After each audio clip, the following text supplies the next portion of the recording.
Precisa receber alguma coisa? Conte com esses profissionais. Alguns transportam iates de luxo e enormes pás de aerogeradores. Outros levam cavalos premiados às pistas. E até um jantar e um cineminha em sua porta. Nós enviamos mais de 2 milhões de DVDs por dia. Para economizar um tempo precioso, mensageiros andam de bicicleta pela cidade de Nova York. Na velocidade em que estou andando, se atingir alguém com a bicicleta, ele vai ficar bem machucado. E esta delicada entrega pode salvar vidas. Estas são as entregas de Maravilhas Modernas.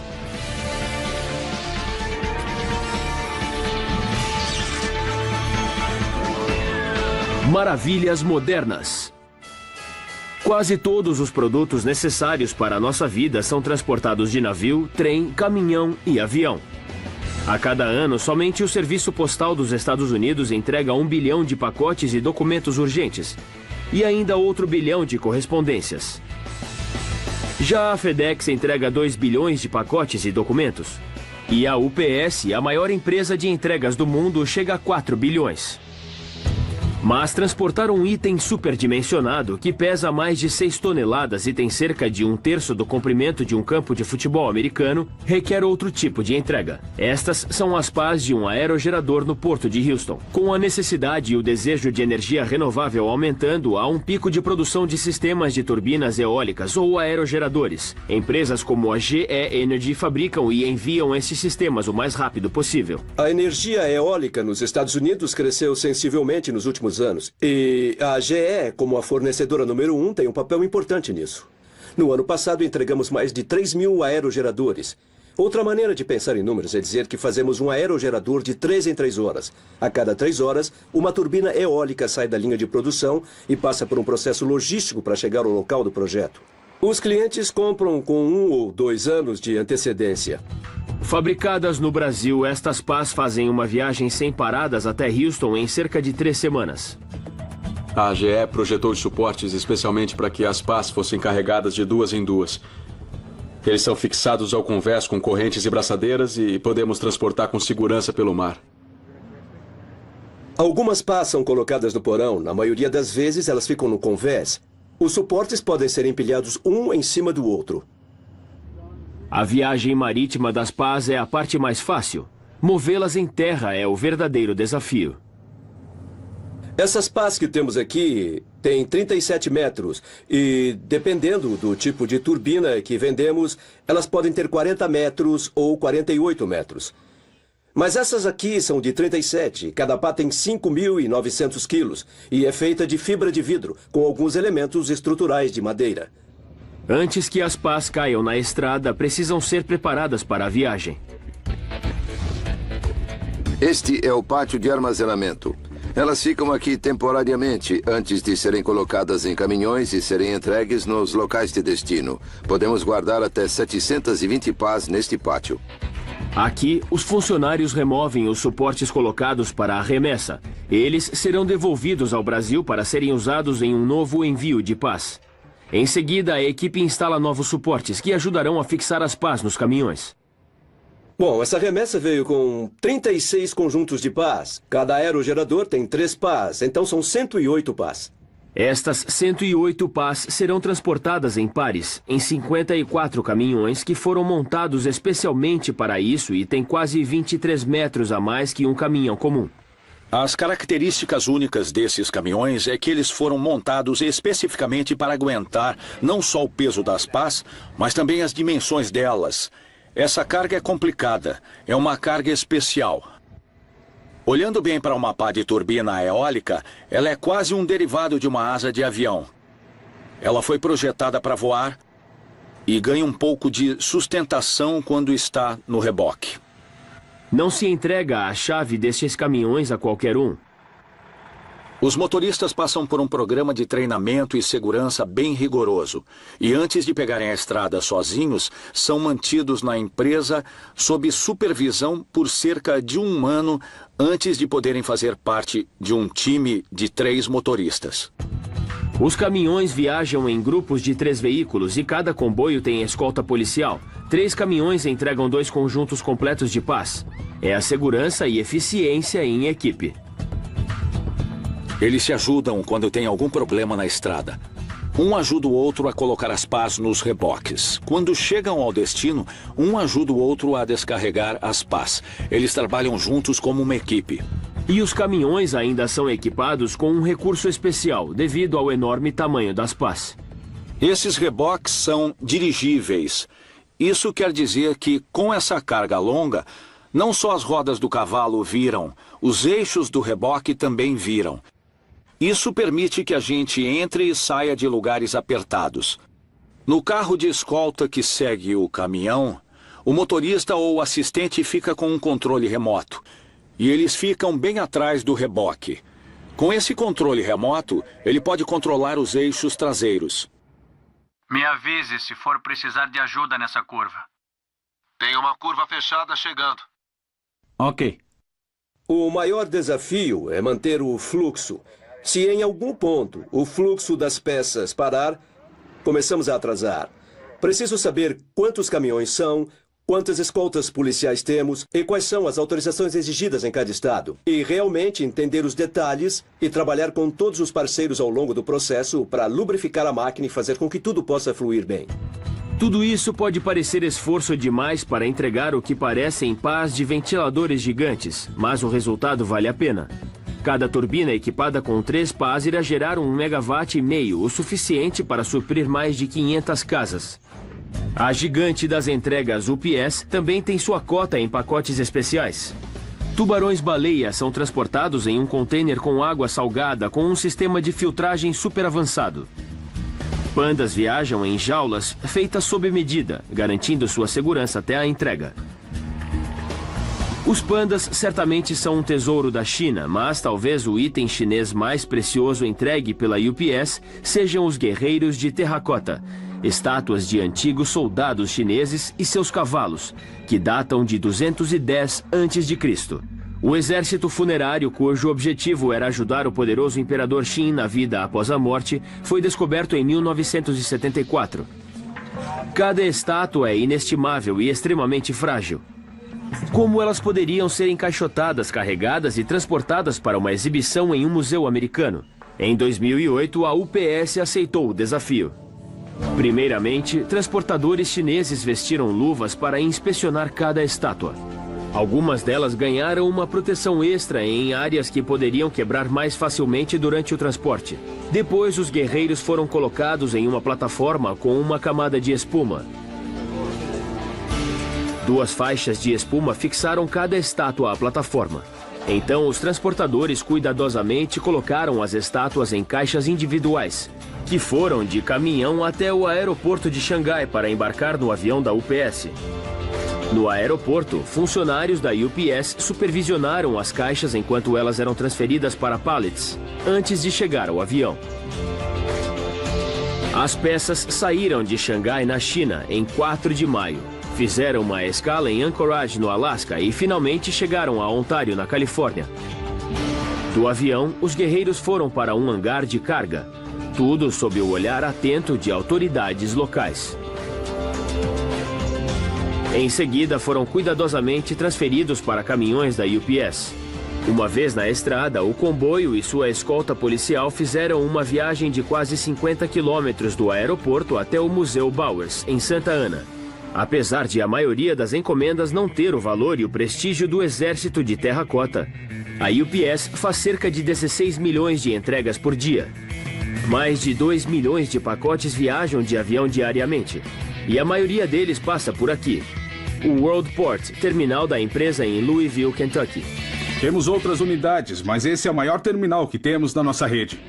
O terminal de mais de 370 mil metros quadrados é equivalente a 80 campos de futebol americano, o que faz dele a maior estrutura para separação de pacotes totalmente automatizada. O terminal conta com 123 vagas para aviões de carga. E toda noite estas vagas ficam cheias de aviões repletos de pacotes. Somos a 9ª maior companhia aérea do mundo. Em qualquer noite aqui no Worldport, podemos ver até 110 pousos. Podemos dizer que cada avião leva cerca de 10 mil pacotes. Temos só 2 pistas para os aviões chegarem e saírem da cidade. São 11h30 da noite e o terminal parece uma colmeia de tanta atividade. Enquanto a maioria de nós dorme, este lugar processa mais de 300 mil pacotes de entrega expressa por hora. Ele tem 19 mil esteiras de transporte, estendendo-se por quase 180 quilômetros para assegurar que você receba sua encomenda no dia seguinte ao pedido. Apesar de este terminal principal em Louisville processar a maioria dos pacotes e documentos entregues à empresa, inclusive internacionais, a UPS ainda conta com outros 6 terminais domésticos para cumprir suas entregas em um dia. Das 11 da noite às 4 da manhã, todo pacote de entrega expressa chegará em um avião, passará pelo processo de classificação e será embarcado em outro avião. E estes containers são muito importantes para a eficácia do processo. Os containers que estão atrás de mim estão saindo do avião e sendo trazidos para cá, para os funcionários descarregarem. Um container comum carrega de 680 a 1.130 quilos, com pacotes pequenos, mas podemos levar até 3.850 quilos em cada. Conseguimos mover os containers independente do peso deles, com 1 ou 2 pessoas, por causa do tipo de piso que temos. Ele tem esferas de rolamento e desliza bem fácil, e essas bolinhas facilitam a movimentação deles. Por volta de meia-noite, os funcionários escaneiam os pacotes que serão embarcados nos aviões. Para alguns pacotes, o destino final está a apenas 5 minutos de caminhão, na unidade de soluções para cadeias de suprimentos da UPS. Você acha que seu notebook voltou para o fabricante para ser consertado? Talvez não. Neste prédio, funcionários recebem pacotes cheios de eletrônicos que precisam de reparos, inclusive notebooks. Localizada a 4 quilômetros do terminal aéreo, a estrutura pode facilmente receber produtos danificados em um dia e despachá-los consertados no dia seguinte. Para agilizar o retorno dos produtos aos clientes, empresas como a Toshiba operam nestas instalações. Nessa operação, atualmente, temos cerca de 80 técnicos em eletrônica habilitados para consertar notebooks. Os técnicos daqui são contratados pela UPS. Antes de trabalhar aqui, cada funcionário passa por um programa de treinamento e aprende a fazer o serviço com rapidez. Na maioria dos casos, os produtos são recebidos e processados no mesmo dia. Em média, todo o trabalho de reparo, incluindo o diagnóstico, ocorre em 1 hora. Manter esta marca requer funcionários multitarefa.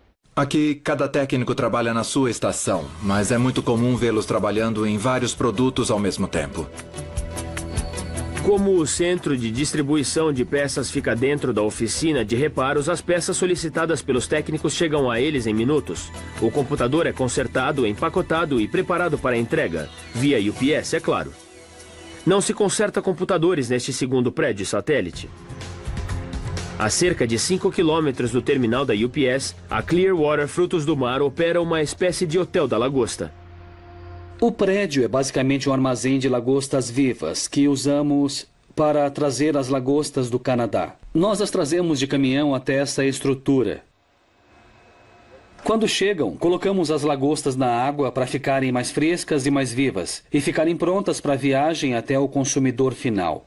Esse sistema é praticamente um mar artificial. E aqui em Louisville nem tem água salgada. Na verdade, fazemos nossa água salgada colocando sal nesse tanque de mistura. Criamos uma água salgada muito parecida com a água de onde elas vieram. Deixamos com a mesma salinidade e com a mesma temperatura. Nós temos o que chamamos de sistema de suporte à vida aqui atrás, que é usado para garantir que a água que entra e sai do tanque de lagostas está sendo filtrada. A estrutura é equipada com 2 reservatórios, cada um capaz de armazenar 95 mil litros de água e quase 13 toneladas de lagostas. São cerca de 25 mil destes deliciosos crustáceos. Quando um pedido é recebido de um restaurante ou mercado, funcionários colocam as lagostas em caixas de entregas especiais. A caixa que nós usamos para enviar as lagostas foi projetada especialmente para imitar o ambiente natural do crustáceo quando ele é pego no mar. Nós colocamos papel encharcado de água do mar em cima para manter a umidade no interior da caixa. Além disso, pacotes de gelo em gel para garantir uma temperatura sempre baixa ao longo da viagem. Então as lagostas sobrevivem nessa caixa por 3 ou 4 dias. Vendemos nossas lagostas para o mercado local e para o internacional, para países da Ásia e para a Europa. As lagostas são colocadas em pallets e carregadas em um caminhão da UPS. E então vão para o terminal da empresa, onde irão para um container, juntamente com cartas e pacotes. Às 5 da manhã, todas as entregas expressas já estão voando para seus destinos. A velocidade das operações é reduzida até o início de outro turno, às 11 da manhã, que cuidará das entregas com prazo de 2 e 3 dias. O número de aviões e pacotes é levemente menor, mas o processo é o mesmo. A única diferença é que estes pacotes e cartas não têm a mesma urgência das entregas expressas. Apesar de a UPS entregar lagostas, pandas, tubarões-baleia e guerreiros de terracota, a empresa não transporta iates milionários de 100 pés. Para isso é necessário um navio especial. Mais cargas são transportadas pelo mar do que por qualquer outro meio. O transporte marítimo leva de tudo: carros, roupas, comida, produtos químicos. Mas e se sua empresa precisa entregar barcos com mais de 100 pés, custando mais de 4 milhões de dólares? Talvez você queira entrar em contato com esta companhia. A Dockwise concentrou seus negócios somente no transporte de mega iates ao redor do globo. E tem a embarcação perfeita para isso: o Super Servant 3. O Super Servant 3 tem 149 metros de comprimento por 32 de largura. A empresa não é a única a mover iates, mas a maioria das transportadoras utiliza um sistema de guindastes para colocar os iates em seus navios. Muitas forças e tensões são aplicadas ao iate quando ele é erguido da água. Existe um risco de dano um pouco maior, principalmente com iates grandes. E também houve casos em que os iates acabaram caindo dos suportes. A Dockwise tem uma abordagem diferente para o transporte de iates. Ela inunda o navio transportador. Nosso navio é semi-submergível. E isso quer dizer que tudo o que está embaixo do navio ou é sala de máquinas, ou tanque de combustível, ou tanque de lastro. Toda a carga é levada no convés. O navio submerge na água e os iates são carregados pela popa. O iate entra no navio como se estivesse entrando numa marina. Pode parecer muito simples, mas o processo exige muito trabalho e planejamento para que os iates cheguem ao destino inteiros. Primeiramente, até 6 meses antes da viagem, os donos enviam as informações de seus iates à Dockwise, incluindo tamanho e destino. A partir disso, o Loadmaster traça um plano. Quando chega o dia do carregamento, qualquer erro de cálculo pode atrasar a entrega e, pior que isso, danificar a frágil carga. O valor do transporte custa a partir de $670 por cada metro quadrado do iate. E é claro que estes dólares se multiplicam, já que muitos iates têm mais de 280 metros quadrados. No dia em que nós chegamos a Vancouver, no Canadá, a região estava sofrendo com a pior chuva e a pior nevasca em anos. Mas isso não impediu que a Dockwise concluísse seu trabalho. Chuva nenhuma ou nada desse tipo chega a ser um problema para a operação. Primeiramente, os tanques de lastro são preenchidos com água do mar diretamente do porto por 6 horas. Assim que este processo é concluído, o nível da água e do convés é o mesmo. Após um segundo lastreamento, o convés fica totalmente submerso e os barcos podem subir a bordo. Dependendo dos iates que forem carregados, o convés do navio pode ficar de 1,80 m a 4,80 m debaixo d'água. Por favor, entra com a proa e ajusta o bombordo com a lateral. Embarcar o iate requer comunicação constante entre a tripulação do iate e os funcionários da Dockwise. Após horas de um trabalho cuidadoso, os iates estão no convés, mas a jornada está longe do fim. As embarcações ainda precisam ser fixadas para protegerem-se das ondas violentas que encontrarão em alto mar. É aí que os mergulhadores entram em cena. Ainda temos que avançar mais 50 ou 60 centímetros. Os mergulhadores montam suportes temporários abaixo de cada iate. Fileira por fileira, eles trabalham da proa até a popa do navio. Ao mesmo tempo, a água começa a escoar lentamente do convés da embarcação. Assim que o convés está seco e os iates estão seguros nos suportes temporários, a tripulação vem instalar traves de segurança, que são escórias de metal com forros de borracha. Elas são fixadas na estrutura dos iates e soldadas no convés do navio. Isso mantém os iates no lugar, mesmo com as forças que eles encaram quando o navio está no mar.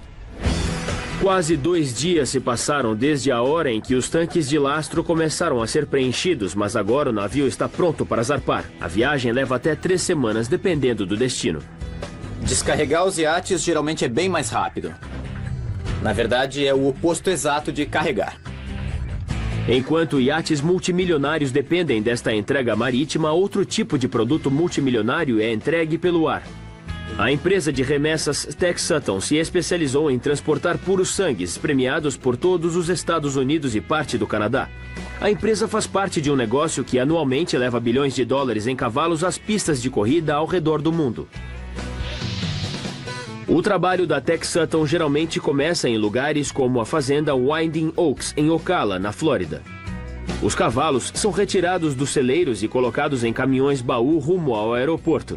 Estes animais farão uma viagem até o Parque Santa Anita, em Arcádia, na Califórnia. Ao chegar ao aeroporto, os caminhões vão diretamente até a pista e estacionam perto do avião da empresa.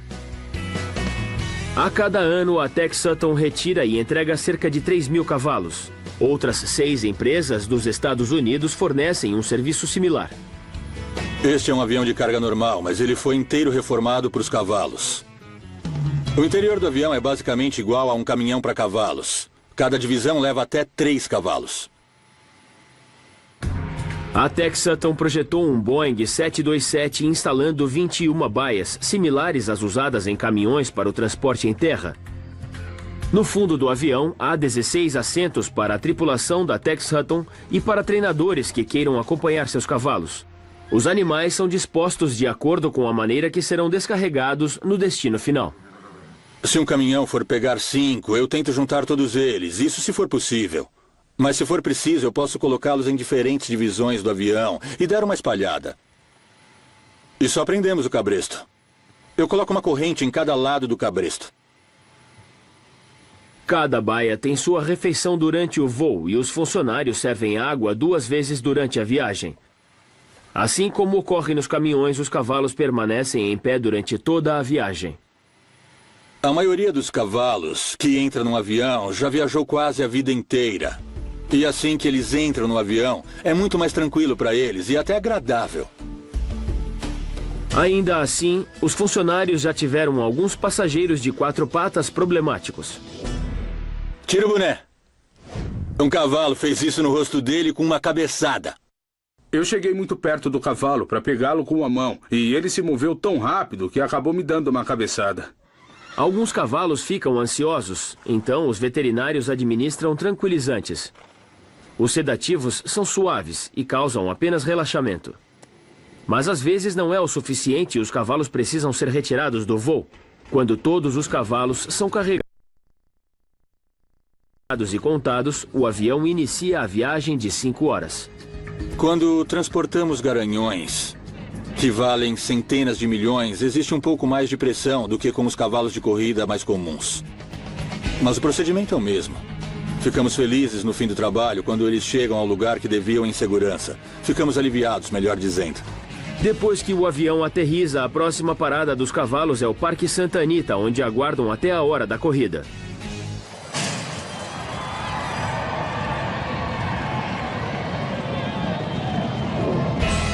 Em casa, você pode não precisar de uma entrega milionária, mas vai gostar de algumas comodidades que transformem a sua noite. Que tal um jantar e um filme?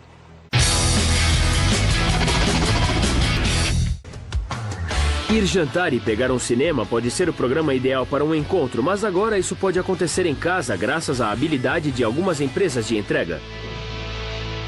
Bem-vindo à Netflix, uma empresa que entrega filmes diretamente em sua caixa de correio. É só fazer o cadastro em um site e criar uma lista de filmes. O primeiro DVD disponível desta lista é enviado e pode chegar à sua casa no dia seguinte. Mas muita coisa acontece nos bastidores para que isso aconteça. Primeiro, funcionários tiram quase 1 milhão de DVDs de um depósito e os colocam em máquinas separadoras que escaneiam um por um. O que estão vendo agora é um processo de escaneamento diário, que chamamos de processo SAT. O objetivo básico é separar todos os DVDs que temos no armazém em 2 pilhas. Uma que tem pedidos e outra que não tem pedidos. As máquinas são equipamentos de separação de correspondência adaptados, mas a Netflix adicionou travas de borracha e personalizou cada máquina, para que elas ficassem perfeitas e não danificassem ou amassassem os DVDs durante o processo. Como cada separadora é capaz de ler os dados de 30 mil DVDs em 1 hora e 10 linhas de separação operam de uma vez, examinar todo o inventário leva apenas 3 horas. Mas a Netflix nem sempre teve este processo rápido à disposição. A Netflix tem uma origem bem humilde. Nem sempre foi automatizada, como estão vendo aqui hoje. Na verdade, todo esse processo já foi manual no começo. Uma pessoa tinha que olhar o disco e ver se ele tinha um pedido ou não. Em 1999, nós tínhamos poucos milhares de títulos, e um dia com muitas remessas seria enviar alguns 1000 DVDs. Hoje em dia, temos mais de 40 milhões de DVDs estocados, mais de 100 mil títulos, e enviamos mais de 2 milhões de DVDs por dia. Assim que a separação é concluída, os DVDs que não foram solicitados voltam para o depósito, onde aguardam para passar pelo mesmo processo no dia seguinte. Os solicitados são levados a outra parte da instalação, onde são vestidos para a entrega. Agora estamos no processo de preparo de envio.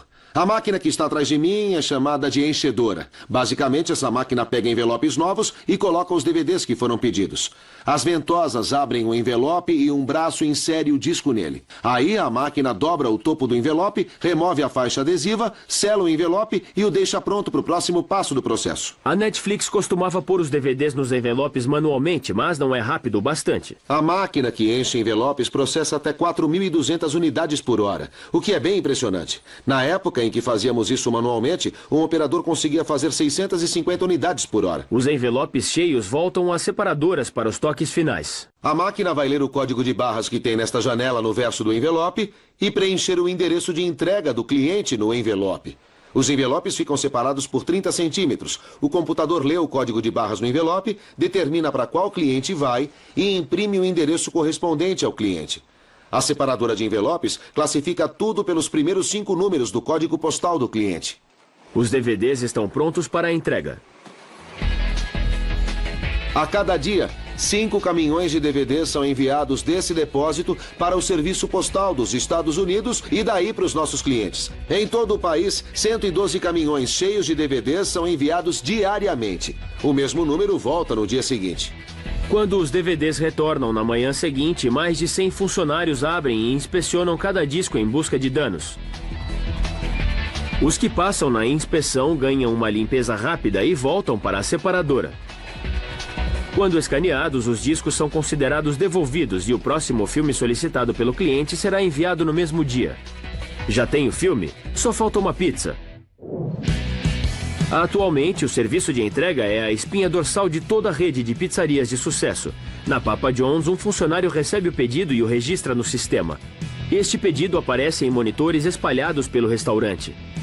Outro funcionário começa a montar a pizza. Quando a massa está assada, ela vai para a estação de corte. A Papa John's usa uma caixa de papelão rígida, eliminando a necessidade daquele disco branco que impede que a tampa entre em contato com a pizza. O ar que fica preso nas dobras onduladas da caixa ajuda a isolar o alimento. E já está na hora da entrega. Nós imprimimos uma etiqueta, então a pessoa que recebeu o pedido pode colocar a etiqueta na caixa para saber onde está a pizza desde o momento que cortamos, na estação de corte, até ela entrar na caixa e sair para entrega. Se for durante o jantar, nós fazemos a pizza e ela fica numa prateleira aquecida por alguns segundos, até o motorista ver e pegar 3 pedidos para entregar de uma vez. Nós preferimos que sejam 2 entregas por vez, no máximo. Bolsas térmicas são essenciais para manter a pizza aquecida do momento em que ela sai do forno até a hora em que chega à sua porta. Esta foi uma das primeiras bolsas térmicas desenvolvidas pela Papa John's em 1984. Outra encarnação tinha uma placa elétrica no fundo da bolsa. Ainda usamos a bolsa térmica hoje em dia, mas ela é mais desenvolvida. Nosso objetivo em pesquisa, sempre quando desenvolvemos alguma coisa para manter nosso produto quente, é tentar mantê-lo a 65 graus por pelo menos 45 minutos. Essa é a bolsa que usamos atualmente. Ela ajuda a manter o calor por causa desse isolamento. A bolsa composta de nylon não só mantém a pizza quente, mas também a impede de ficar encharcada, já que o material absorve qualquer umidade que se forme durante a entrega. Como não há prateleiras especiais ou fixadores nos veículos para manter as pizzas no lugar, as bolsas térmicas também são projetadas para desempenhar uma importante tarefa. Assim que as caixas entram na bolsa térmica, elas ficam estáveis e seguras até chegar à sua casa. E são os próprios motoristas que fornecem um elemento-chave no sistema de entregas: seus carros. É só instalar uma placa da Papa John's em seu carro para ter um veículo de entrega. Para a Papa John's, a entrega rápida é a maior prioridade, mas não é o detalhe mais importante. Tentamos entregar a pizza em 30 a 35 minutos. Acho que a velocidade do serviço é importante. Mas não podemos apressar o motorista, não podemos pôr a segurança dos membros da equipe em risco. São 18h15. Tá aqui. Obrigada. Uma pizza atrasada pode se transformar em um aborrecimento, mas o atraso na entrega de um documento pode gerar muitos problemas. Por isso, estes homens estão a postos.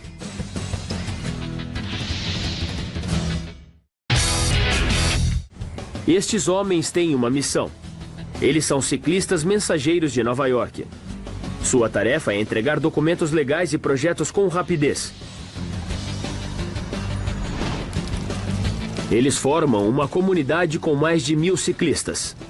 Manhattan, onde 1.600.000 pessoas ocupam quase 60 mil metros quadrados e o trânsito sempre parece confuso, é o lugar ideal para o ciclista mensageiro. Os ciclistas mensageiros podem se mover mais rápido do que qualquer outro entregador em Nova York. Esse negócio depende da velocidade do tempo e nós tentamos andar por aí e fazer as coisas o mais rápido possível. Apesar de as entregas com bicicletas terem começado em 1860, foi somente um século depois que as empresas começaram a oferecer serviços de entrega por meio de ciclistas nas maiores cidades dos Estados Unidos. A Urban Express utiliza mais de 100 ciclistas mensageiros e tudo começa aqui, no centro de despacho. 300 da Rua 42 Leste. 42? Uma equipe de 20 expedidores envia pedidos aos mensageiros. 99% das entregas são originadas fora do escritório. Então, os mensageiros raramente ficam no escritório. Se estão aqui, é porque vieram pegar alguma coisa para a bicicleta, deixar algum documento, pegar o pagamento, mas a maioria deles começa o trabalho perto de casa. A comunicação entre o expedidor e o ciclista mensageiro é essencial, porque um erro de comunicação também põe um cara na rua e nossas entregas dependem do tempo. Então não podemos permitir que um ciclista ande 10 quarteirões na direção errada. A maior parte da comunicação é feita através de um rádio emissor e receptor, que suporta voz e dados. Assim que o mensageiro recebe o endereço, cabe a ele chegar ao local da melhor maneira que conhece, e sem a ajuda da tecnologia do GPS. Por causa dos arranha-céus, o GPS não é tão preciso para acompanhar os ciclistas. Precisamos conhecer a cidade, mas não é complicado, é muito fácil. A vantagem de Nova York é o sistema de quadras, então mesmo alguém que é relativamente novo na cidade ou até no país consegue entender a distribuição de quadras de Manhattan e aprender as ruas da cidade. As ruas numeradas vão de leste a oeste, da 1ª a 218. As avenidas vão de norte a sul, da 1ª à 12ª. Mas conhecer a cidade não vale nada se o mensageiro não tiver sua ferramenta mais valiosa, a bicicleta. Não é qualquer bicicleta que serve. A minha preferida é a que eu uso, que é para corrida. Ela tem baixo custo de manutenção. Eu não tenho que me preocupar com as marchas porque, quer saber, não quero passar metade do dia numa loja ou numa oficina. Assim não se ganha dinheiro. Quadros de alumínio ou titânio são bons, mas outros tipos de aço não são bons por causa das ruas de Nova York. Algumas empresas não permitem que bicicletas entrem em suas instalações e os mensageiros precisam garantir que seus veículos fiquem seguros. Pessoalmente, eu prefiro essa trava em U. Muita gente usa umas correntes enormes ou travas pesadas para motos. Mas quer saber? Muita bicicleta é roubada porque as pessoas não sabem prender direito. Tudo bom? Vou fazer uma entrega. Os ciclistas mensageiros recebem comissões pelas encomendas que entregam a cada dia. Quanto mais rápido entregam um pacote, mais rápido podem pegar outra entrega. Tempo é dinheiro. Mas eles certamente se exercitam bastante. Em condições normais, dá para fazer de 50 a 65 quilômetros por dia. Talvez 20 ou 30 entregas, dependendo da distância e do tempo. Tem algum trabalho aí para mim? Me manda trabalho. Nos dias mais cheios, consigo percorrer de 95 a 110 quilômetros. Às vezes, isso significa ficar exposto ao mau tempo. Mas a política da Urban Express tira os mensageiros do frio. Quando neva, pedimos para os mensageiros deixarem as bicicletas e pegarem o metrô porque fica muito perigoso para eles trabalharem nessas condições. Percorrer longas distâncias com uma carga pesada pode aumentar o perigo e ainda atrasar o mensageiro. Por isso, a Urban Express exige que os ciclistas carreguem no máximo 4,5 kg em entregas individuais.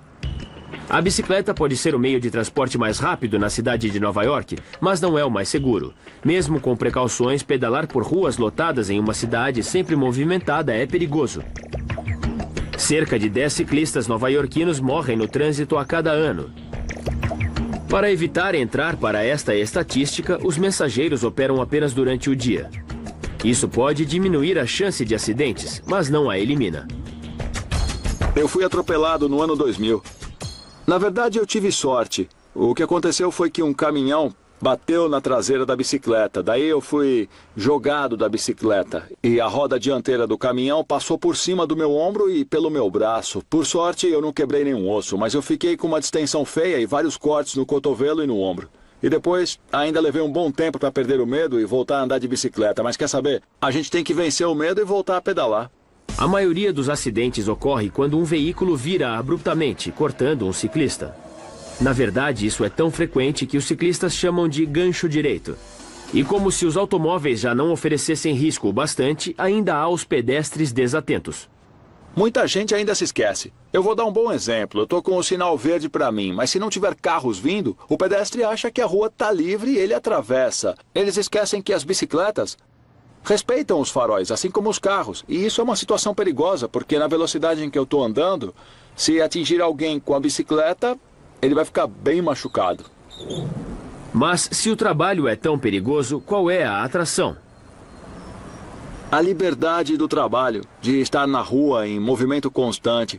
Sabe, só trabalhando e mantendo a adrenalina circulando. A gente pedala, se movimenta. Só esse tipo de ação já me faz continuar.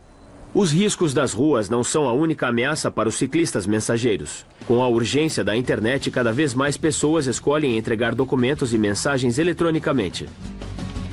Ainda existe a necessidade de enviar itens como documentos, peças de vestuário e coisas mais volumosas. E os ciclistas mensageiros sempre vão fazer parte disso. Mas este trabalho não é para qualquer um. Tem que ter coragem para fazer, é muito perigoso aqui fora. Muita responsabilidade pesa sobre os pneus dos ciclistas mensageiros.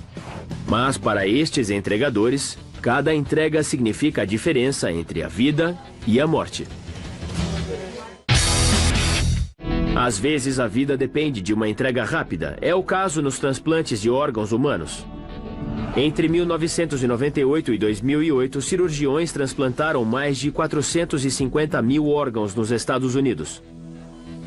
O coração pode ficar de 4 a 6 horas fora do corpo se bem preservado. Pulmões, poucas horas. O pâncreas fica até 10 horas e o fígado até 15 horas. Depois disso, o resultado não é bom. O processo geralmente começa com uma morte. Assim que um doador morre e se encaixa em todas as exigências médicas, um cirurgião remove todos os órgãos viáveis e os disponibiliza para transplante. Um doador de órgãos é capaz de salvar a vida de até 8 pessoas. Um rim destinado a um transplante, na verdade, precisa ser entregue 2 vezes. Sua primeira parada é uma rede de transplantes, como a One Legacy, em Los Angeles. Jim Locke é especialista em perfusão de órgãos. Seu trabalho é manter os órgãos vivos até o transplante. Organizações como a One Legacy são responsáveis para coordenar a comunicação entre hospitais, famílias doadoras e receptoras e agências de transporte. As redes de doação também evitam a ocorrência do tráfico de órgãos. Um coordenador da One Legacy notifica os hospitais de que recebeu um rim para transplante. O Centro Médico Universitário Loma Linda é um dos hospitais da rede. Recebemos a notificação da One Legacy, que é o nosso centro regional. E nos ligam a qualquer hora do dia e da noite. E assim que somos avisados, temos poucos minutos para solicitar. Acessamos um banco de dados dos doadores. Tudo é codificado, a gente não vê o nome do paciente. Clicamos no caso e vemos o histórico do paciente. Isso nos fornece tudo o que precisamos saber sobre o doador. Uma vez que o hospital solicita o órgão, ele deve ser preparado para a entrega. Alguns órgãos são colocados em um cooler cheio de gelo antes de serem transportados. Mas não é assim que este rim vai deixar o local. Jim fará uma perfusão no rim. Colocamos o rim numa máquina e bombeamos uma solução nele. A perfusão mantém os tecidos do rim vivos e saudáveis. O rim funciona como se já estivesse no paciente receptor. Este método também permite que Jim identifique algum problema. É o equivalente a fazer um test drive com o rim, mantendo-o em funcionamento. Assim que as peças estão no lugar, o próximo passo é adicionar o fluido de perfusão. Ele circulará pelo órgão em um circuito fechado durante o tempo em que o rim ficará na máquina. É uma solução de nutrientes e conservantes. Agora já posso bombardear o rim.